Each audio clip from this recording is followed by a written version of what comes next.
John? Question about the Brexit, sir, and in three parts. Apologies. Do you see any parallel between what happened in the UK in terms of rising up against the status quo and what might be happening in America? How would a Trump administration approach the Brexit should you be elected president? And if Scotland voted 62-38 to remain, should Scotland leave the UK, as many people are talking about? I think I see a big parallel. I think people really see a big parallel. A lot of people are talking about that, and not only the United States but other countries. People want to take their country back, and they want to have independence in a sense. And you see it with Europe, all over Europe. You're going to have more than just, in my opinion, more than just what happened last night. You're going to have, I think, many other cases where they want to take their borders back. They want to take their monetary back. They want to take a lot of things back. They want to be able to have a country again. So I think you're going to have this happen more and more. I really believe that, and I think it's happening in the United States. It's happening by the fact that I've done so well in the polls. You look at the recent polling, and you look at the swing states, and you see how I'm doing. And I haven't even started my campaign yet, essentially. I mean, we've done very well. We're raising a lot of money for the Republican Party. I'm going to be funding a lot myself, but we're raising a lot of money, John, for the Republican Party, and you'll see those numbers come out over the next 30 days, and in particular 60 days. The numbers that were put out last week were just a very start. That was a very small period of time just to start. But we have raised a lot of money, especially money coming in from small donors. You'll be amazed when you see the kind of numbers we're talking about, because we were amazed, and I was amazed. But that'll be reported fairly soon. But I really do see a parallel between what's happening in the United States and what's happening here. People want to see borders. Yep. They don't necessarily want people pouring into their country that they don't know who they are and where they come from. They have no idea. And I think, it not only did it win, but it won by a much bigger margin than people thought it would happen. And how would your administration approach the Brexit? And again, the question of Scottish independence. You just have to embrace it. It's the will of the people. It's not a question of approaching it. It's the will of the people. It's always the will of the people. Ultimately, that wins out. And would you like to see, should Scotland leave, sir? Impact of what is taking place here in Britain, the markets are... Right, well, nobody knows. Look, if the pound goes down, they're going to do more business. When the pound goes down, more people are coming to Turnberry, frankly. And the pound has gone down. And let's see what the impact of that has. But I think places like Scotland and England and different places in Great Britain, I think you're going to see a lot of activity. The pound got high, and people weren't able to do maybe what they wanted to do. But for traveling and for other things, I think it could very well turn out to be a positive. Nobody really knows. You'll know in about 5 years. You'll be able to analyze it, and maybe it'll take even longer than that. But what is known is that they've taken back their independence. And that's a very, very important thing. It's so momentous right now, and you are on the world stage. Are you traveling with any of your foreign policy advisors? You knew this was going to happen today. There was going to be some sort of decision. Are you huddling with them to find out what the best way... Well, I've been in touch with them, but there's nothing to talk about. I've been saying that I would prefer what happened. I thought this would be a good thing. I think it'll turn out to be a good thing. Maybe short-term not, but ultimately I think it will be a good thing. And I've actually been in touch, and some, by the way, don't like it, and some do like it. They're advisors. They're like everybody else. They probably know less, every one of these advisors. Somebody said, gee, you should use advisors that have been really hot for the last 5 years. I said, really? I think I want to use ones that haven't been involved. Take a look at what's happened in the world. Go ahead, Kitty. Quick follow-up. We've had a special relationship, the U.S. and the UK, for quite some time now. But with this vote, their standing in the world, their standing in Europe will certainly be diminished. Their influence will be diminished. Will they still be the first call for you, for the U.S.? Well, look, I don't know, first call or second call. There'll be a very powerful call. It's going to be a great relationship. There'll be great allies. They always have been. And I think zero will change on that score. There's never been a better ally, and I think nothing will change on that score. Mr. Trump, do you believe that the U.S. should move immediately to renegotiate trade deals with the U.K., or, like President Obama has said, should the U.K. now move to the back of the line in light of the Brexit vote? Well, President Obama did say, I guess, that they should move to the back of the line. That wouldn't happen with me. The U.K. has been such a great ally for so long. They'll always be at the front of the line. They've been amazing allies in good times and in bad times, and sometimes they make mistakes together, but as we know, but they've always been great allies. So I will tell you, I think that I was very surprised when I heard President Obama say that. And I think he said that because he thought for sure it was going to stay together, but it didn't stay together. And I felt it wouldn't stay together. And again, I think that's what's happening in the United States. It's not staying together. It's a really positive force taking place. They want to take their country back. The people want their country back. We don't want to lose our jobs. We don't want to lose our borders. They want to have wage increases. They haven't in the United States, folks. For the members and all of my members at Turnberry, I mean, we've had hard-working, great people that haven't had a real wage increase in 18 years. So they're working harder now and they're making less money. Well, so go ahead. Just a quick follow-up on that. I mean, the Treasury Secretary, the Fed Chairwoman have both said they expect this, if the Brexit was successful, to have a negative impact on the U.S. economy. Are you worried about that at all? Sarah, they don't know. I mean, look, we're going to have to see how it plays out. What I like is that I love to see people take their country back. And that's really what's happening in the United States, and I think you see that. And that's what's happening in many other places in the world. They're tired of it. They want to take their countries back. And, you know, this isn't such a phenomenon like some people are saying. And when people ask me what I thought was going to happen, as you know, I said, I think they're going to break away. And it's just turned out that way. And it was a little bit surprising because the polls indicated probably that it wouldn't happen, 80%. And when I landed this morning, the first thing I asked is that. And, I mean, it was fairly close, but it wasn't that close. So we'll see what happens. I think it'll be a good thing. You're taking your country back. You're going to let people that you want into your country. And people that you don't want or people that you don't think are going to be appropriate for your country or good for your country, you're not going to have to take. And, you know, look, Europe, like the United States, has made tremendous mistakes over the last period of time. You look at Germany, you look at some of the things that are happening, there have been tremendous mistakes that have been made. So I think it's going to end up being a very good thing, but it'll take time. Mr. Trump, Yeah, Tom?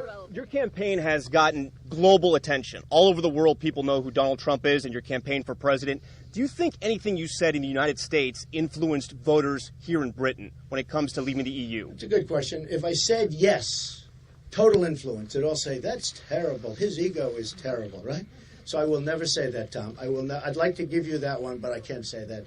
And, you know, the question was, what do I think? And I gave my opinion a few times over the last few months, but I also said I really don't want people to listen to it because it's not me, it's about them. It's about them, it's their country. But my opinion is that what happened should have happened, and I think they'll end up being stronger for it, and they'll control their country, and they'll control everything about their country. Yes? Amanda Walker, Sky News.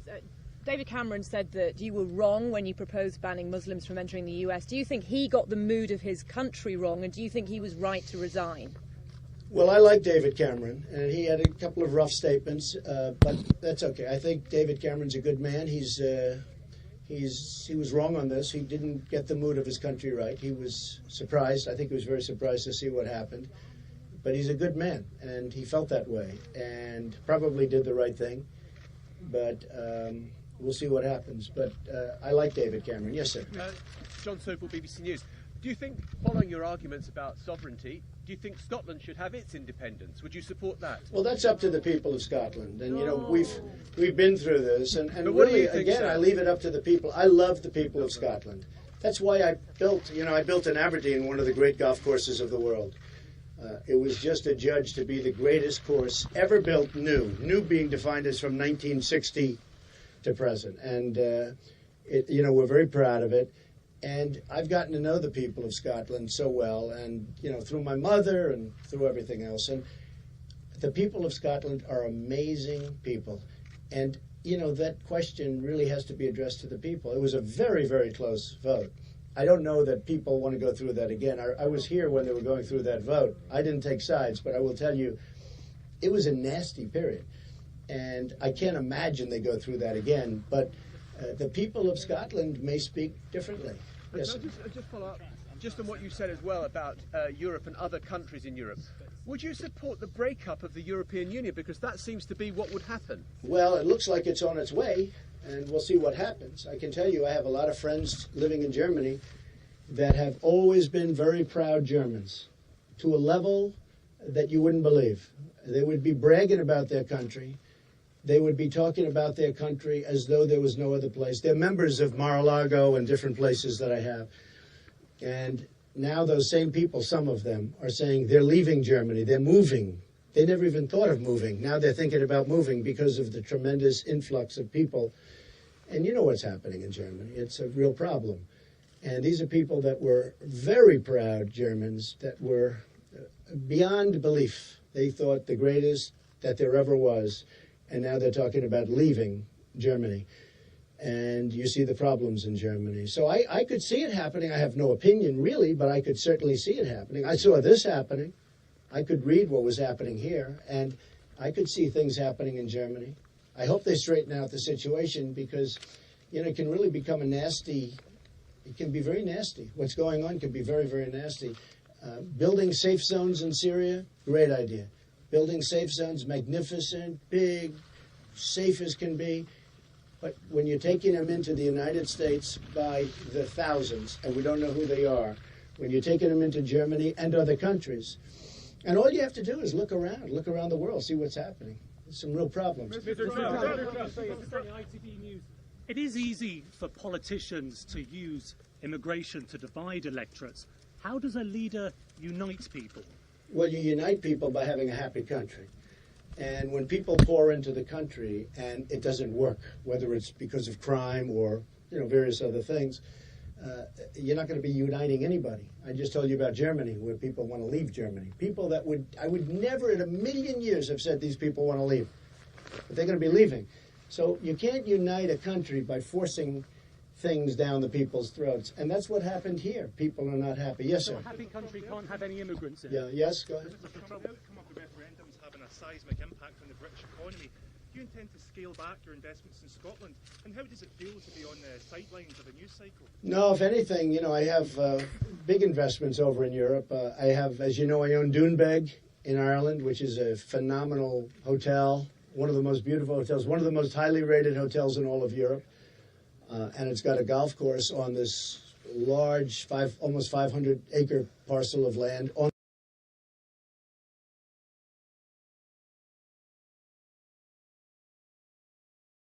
the Atlantic Ocean, and does great.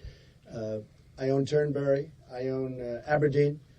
I'm going to go stop at Aberdeen for a little while. I'm actually leaving. I'll only be here one night because I have to go back and campaign, which I actually love doing, to be honest with you. But I wanted to support my children who have really poured their hearts and souls into this development. So, but you know, I think you understand. Yes, go ahead. Again, Tom, I'm raising this money for the Republican Party. It's something I've never done. I've always contributed money to.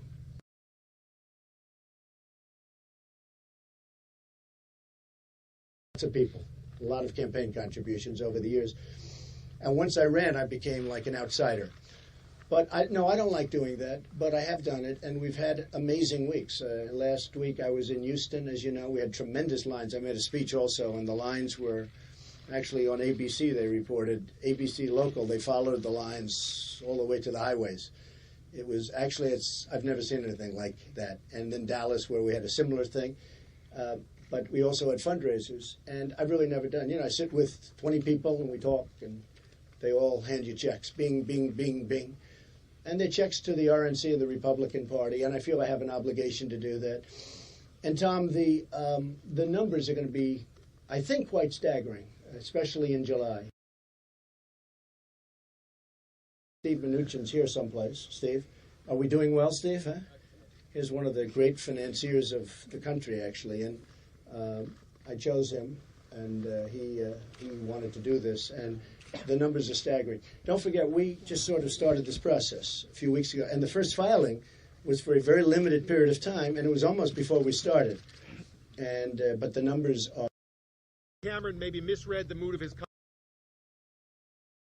Given that President Obama came over here and tried to encourage people to vote Remain, and Hillary Clinton has made it clear that she preferred they vote Remain, what do you think this says about how Hillary Clinton maybe has misread the world? And since she's a former Secretary of State, what does that say about her candidate? Well, she's always misread everything. I mean, if you think, she's misread this, and I was surprised that she was so bold and to say, well, the only reason she did it is because Obama wanted it. You know, if Obama wanted the other way, if he said leave, she would have said leave. She does whatever he wants her. to do. Now, you know why, but that's okay. We don't have to get into that. But I was actually very surprised that President Obama would have come over here. He would have been so bold as to tell the people over here what to do. And I think that a lot of people don't like him, and a lot of people voted. I think if he had not said it, I think your result might have been different. But when he said it, people were not happy about it, and I thought it was totally inappropriate. And when I said what I said, I told people, I said, don't do what I'm saying necessarily, do whatever you think, but this was just my opinion. He came in and really tried to convince people to stay. And I thought it was inappropriate, and then she doubled down and she did the same thing. And obviously, for the 219th time, they were wrong. They're always wrong, and that's the problem with them. Yes, sir. Mr. Trump, Connor Gillis from LBC Radio. David Cameron resigning today. Would you back Boris Johnson as the future Prime Minister? I don't know him. I don't know him. I'm sure he'll be good. He got it right, so that gives him an advantage, but I don't know him. Mr. Trump, since your campaign shakeup, I guess it was earlier in the week, I can't remember what day it is now, we have seen a campaign that has become more focused, more disciplined, more aggressive in rapid response. You more on point, I think, than we've seen you in the past. Is this the new you? I really don't think so. First of all, Corey was fantastic, and we did a great job with a very small group of people. You know, I say this to all the folks here that don't come from the United States. I ran a campaign in the primaries where we got the largest number of votes in the history of the Republican Party, primary votes. Larger than Ronald Reagan, larger than Richard Nixon, larger than Dwight D. Eisenhower, who helped win the Second World War. And we ran a very lean campaign, and I had fewer people, and I spent less money, and I funded the money myself. I spent, Sarah, $55 million, I think, something, whatever it is. 40, I think it was 45. I think it was 50, and by the way, I'm forced, legally, I have to pay myself back. In other words, if I use, this has nothing to do with campaign, you won't see this, this is to support my children, but if I use one of my resorts in the United States and we have a press conference or something, by law, I have to pay myself back. I would like not to. I'd like to just say, use the ballroom and let's not bother with it, but, because a couple of people said I pay, I don't, by law, you have to pay yourself back. I think that we should have been given credit for, in addition to winning, for winning with less money spent and with a smaller staff. So now we have a staff of 73 people, and Hillary has a staff of 900 people. I won, and she won. I don't think that I mean, honestly, as a businessman, I say, wow, he won with spending less money and a smaller staff. See, I view that as an advantage. A lot of the pundits say, she has a much bigger staff. Well, I think we're very nimble. I think we're doing well. And you've seen the polls that are coming out. They're very close and very equal. We just had one coming out, I think, from West Virginia, where I have a 25-point lead. And North Carolina came out yesterday. We have a 2-point lead. Ohio's even. Pennsylvania's even. The national polls are getting very close. And I'm spending much less money. She's spending tremendous amounts of money. We haven't even started yet. So it's going to be very interesting because she spent, what was it, $28 million, Sarah? I mean, she spent a lot of money, and we're even. And I think that's a good sign. When I won New Hampshire, I spent a tiny fraction of what other candidates spent, one in particular. I won New Hampshire by a landslide. That person came in 7th. I think, when you can do it on a smaller budget and with fewer people, that's the kind of person they want to be the president, because to me that's a big thing. Yeah, Mr.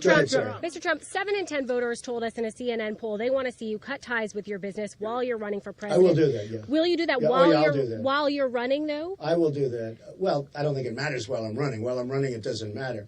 And again, I'm here really for the sole reason, although I did want to see the job that Eric did, because if he didn't do a good job, he wouldn't be standing here right now. I would give him a hard time, right? And he did a beyond job. Beyond. This is phenomenal. And just as you view this great course, you have to see the hotel that we built. It's phenomenal. But no, I will absolutely cut ties. The rules are, nobody knows. Okay, it's never had where somebody has this big a business and runs for president and wins. If I win,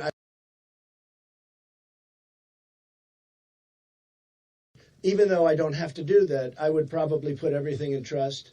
My children will run it along with my executives. It's a big company. My children will run it along with my executives. and just do a good job running it. Let me tell you, the importance of the opportunity that I may be given is so important and so massive. Making great trade deals with China, and with you folks, by the way, but with China, the numbers are so staggering. What's to pay? You do understand that, sir, because a couple of people said he's paying to his campaign. I'm not paying to my campaign. I would love to give everything for nothing. But by law, I'm forced, whatever the fair market value of a ballroom is, or whatever it may be that we use, or an airplane, as an example. If I use an airplane, by law, I have to pay it back.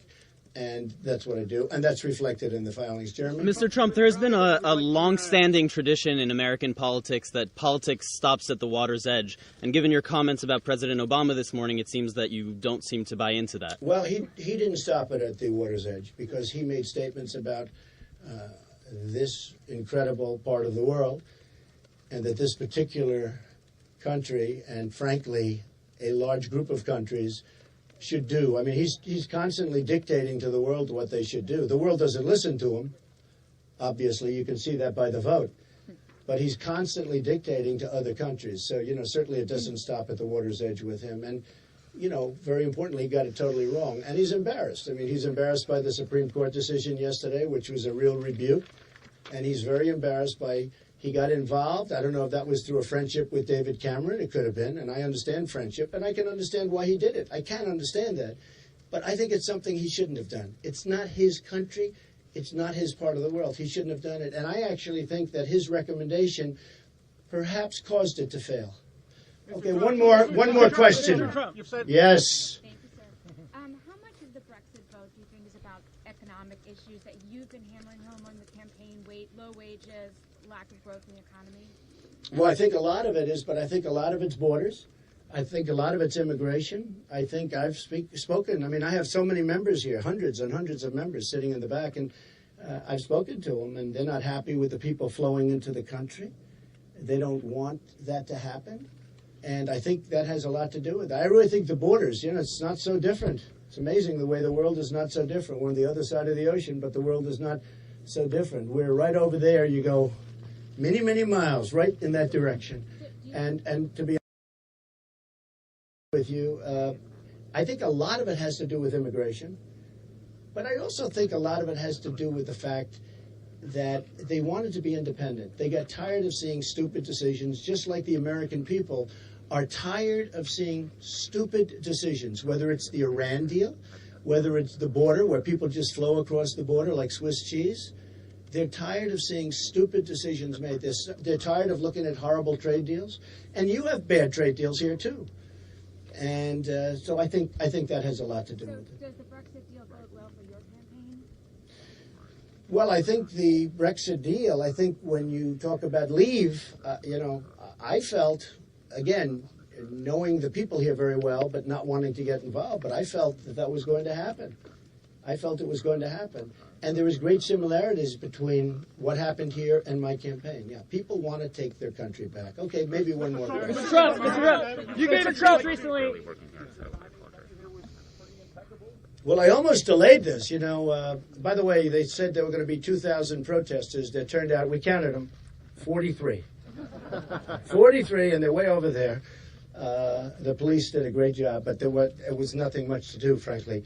There were 43 just on the record, because we heard there were going to be thousands of protesters, 43. And my members are very happy with Donald Trump, I can tell you. Is that a correct statement? They love Donald Trump. Mr. Trump, you invited. Mr. Trump, you invited. No, and they love what we've done here. And, this is a little bit what we're going to do to the United States. The United States has rotted infrastructure. We have roads that are crumbling. I have a friend who's a trucker, a big trucker, one of the biggest in the world, actually. And he said he buys these brand new, magnificent trucks that cost hundreds of thousands of dollars, and he's never had this problem before. They're just getting destroyed because the highways are loaded up with potholes. And when you have an 18-wheeler or a 16-wheeler and you have these big, massive trucks and they're being, going down a highway at 65 miles an hour, and they hit a pothole and they're loaded up with tons of stuff, he said those trucks, no matter how good they are, they get wiped out. And that's what's happening to our country. And I think this is sort of a mini example of what we've done here. The members love us. Scotland loves us for what we've done. The council, our council member here, do we have our council members here? Yes. The council has been so incredible, and it's just been a big love fest. What we do is the United States needs its infrastructure fixed. The bridges are a disaster. The roads are a disaster. My friend told me, he said he's never had a problem like this before. He said you go down the highways and a brand new truck that costs hundreds of thousands of dollars is virtually destroyed. They have to bring it back and have it rehauled because they're hitting potholes all over the place on highways. Our infrastructure is crumbling in the United States, and we've spent probably, if you add it up now, $4 trillion, maybe more than that in the Middle East. And we have a problem. People will say the country is not a golf course. No, it's not, but you'd be amazed how similar it is. It's a place that has to be fixed. And there's nobody that knows how to fix things like me, and there's nobody that knows how to build like me. So. And you looked very good on television last night. I saw you in the dark with the sign behind you. Mr. Trump. And you were even fairly nice. I was actually, okay. Yes. Okay, how about these two? Sarah, go ahead. Given what Sarah just said, she Yeah. mentioned that poll and the fact that this is the 9th property that we've been to. Tomorrow will be the 10th property. Right, we've been to. Katie. You faced a lot of criticism out there for people saying that your motivations are really about your brand. No, more I than don't it care. is I don't to be a care civil about it. servant. If it was about my brand, I wouldn't have done this. What is your rebuttal? No, if it was about my brand, I wouldn't have done this because I've given a lot. I've given up The Apprentice. I said I'm not going to do it. Steve Burke wanted me to do, years more of The Apprentice. Continues to do great. I had to give it up because you're not allowed to do this, with equal time laws and provisions. You're not allowed to do it. I've lost certain things, especially early on. Early on, I lost Macy's, and I'm glad to see that Macy's stock tanked because they were very disloyal. But just over the subject of illegal immigration, I lost Macy's as a vendor for ties and shirts and things. It was not a big deal, but it was still a loss. No, this is not for brand. If I wanted to do good for my brand, I wouldn't have done this because, one thing about politics, everybody liked me. But once you run for politics, you'll have 55 for you and 45 against. I never had that before. It was very interesting. My wife said to me, I've never heard this before. There was some of the crowd was a little bit hostile. She said, I've been with you for many years, and the crowd always loved you. And now you have half the crowd hostile, and half the crowd loves you. And that's called politics. In politics, if you run for office and you get 55% of the vote, that's considered like a landslide. That's a big, big difference. But that means that 45% of the people don't like you. So for my brand, this has not been a good thing. Although, look where we've come. We started out, we were 1-17, and, we won. We won. And I think we're going to go much further than that. So. How tough on this course can you beat Eric on it? This is a tough course. Soon I won't be able to beat Eric. Let me put it that way. He hits the ball a mile, and he's a very, very good golfer, actually. I think soon. I think my days are numbered as far as beating Eric. Okay, one more question. Mr. Trump, you gave a speech. What do you make of the commentators and the media outlets that say that Vladimir Putin and you are the chief benefactors of Brexit?